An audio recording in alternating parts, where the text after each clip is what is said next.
Assalamualaikum warahmatullahi wabarakatuh. Alhamdulillah, alhamdulillahilladzi hadana bi'abdihil mukhtari man da'ana ilaihi biidnihi wa qad nadana labbaika ya man dallana wa hadana. Ashhadu an la ilaha illallah wahdahu la syarika lah wa ashhadu anna Muhammadan abduhu wa rasuluh la nabiyya ba'dah. Allahumma salli wa sallim ala sayyidina Muhammad sallallahu alaihi wasallam wa ala alihi wa sahbihi ajma'in. Amma ba'du.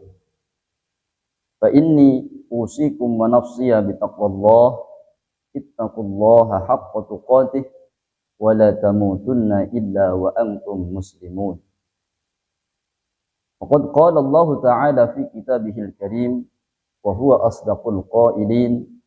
A'udzu billahi minasy syaithanir rajim. Bismillahirrahmanirrahim. Waf'alul khaira la'allakum tuflihun. Al-ayah. Ma'asyiral muslimin, jamaah kaum muslimin rahimakumullah. Hari ini kita telah berada pada bulan di mana di bulan ini Nabi kita Nabi Muhammad sallallahu alaihi wasallam dilahirkan, yakni pada bulan Rabiul Awwal.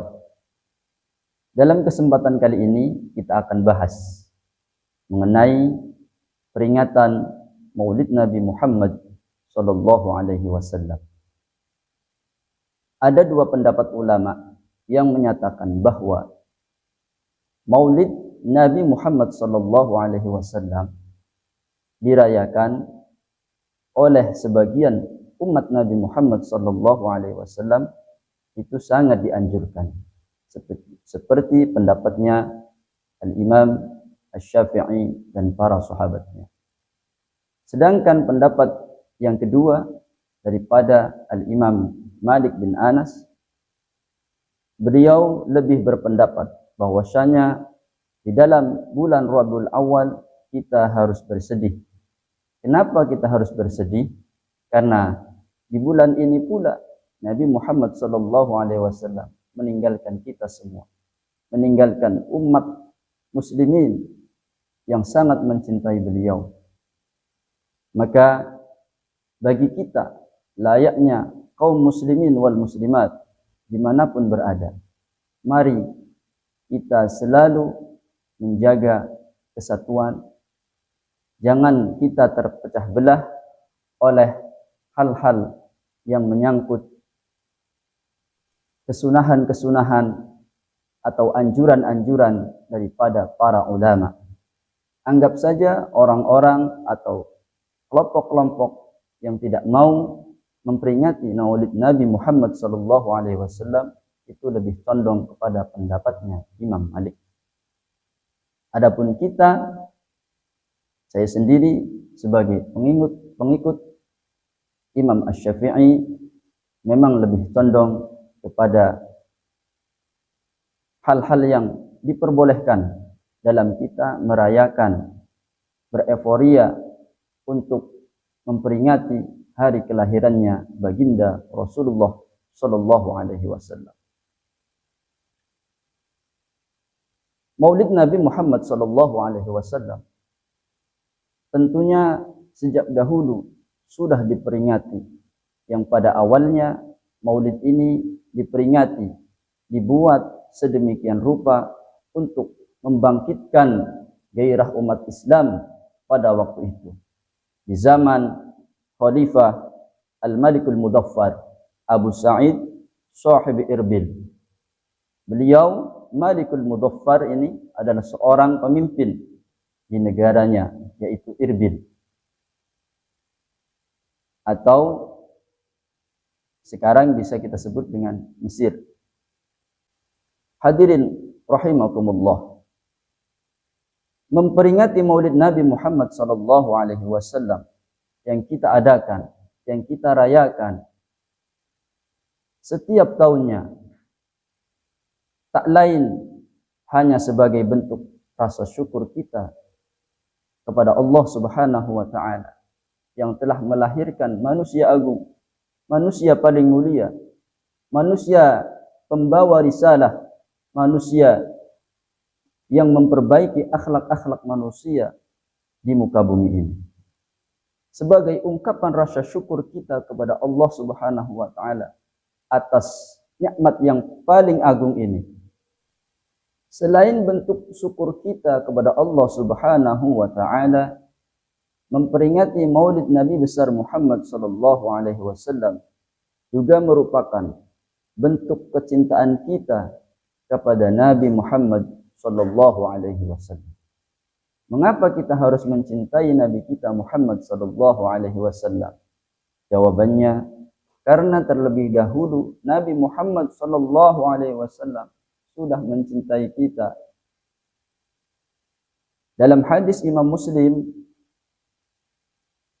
diriwayatkan, Nabi sallallahu alaihi wasallam bersabda, "Likulli nabiyyin da'watun mustajabatun, wa ta'ajjala kullu nabiyyin da'watuhu, wa inni ikhtaba'tu da'wati syafa'atan li ummati yaumal qiyamah." Rawahu Muslim. Setiap nabi memiliki kesempatan berdoa, di mana di dalam doanya ini pasti Allah Subhanahu wa taala mengabulkannya.